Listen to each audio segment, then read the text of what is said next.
So today, we will learn about arrow syntax function. In the previous session, we saw how function declaration is used by adding the function keyword followed by the function name. Function expressions are used by assigning an anonymous function to a variable.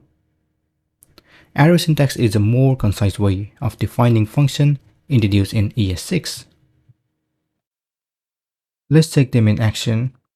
In this example, we have created a function using the function declaration. As you can see, the function keyword followed by the function name and a parameter. We then call this function and log them in console. So you can see hello David in the console. Before converting them into arrow syntax, let's convert them into function expression. So let's create a variable greet and assign them to anonymous function.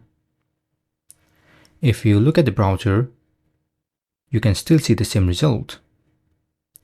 Now let's convert them into arrow syntax. We need to remove the function keyword and add arrow. You can use equal to and greater than symbol. If you check the browser, we still can see the same result.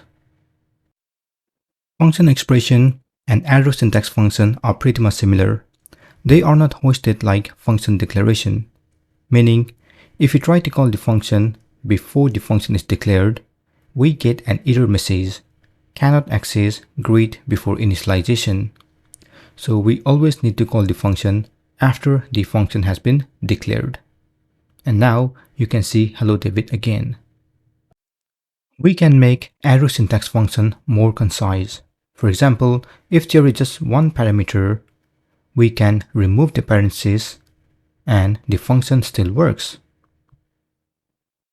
And if there is just one statement inside the function, we can also remove these curly braces.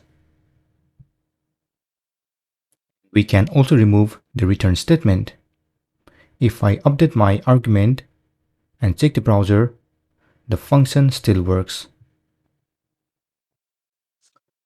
As you can see, how arrow functions provide a concise syntax for writing functions in JavaScript. They are great for shorter, more readable code. This is the end of this session. In the next session, we will learn the seventh topic, default function parameter. Feel free to comment below if you have any questions. Also, please don't forget to like, share, and subscribe to my channel to get more videos in the future. Thank you and see you soon.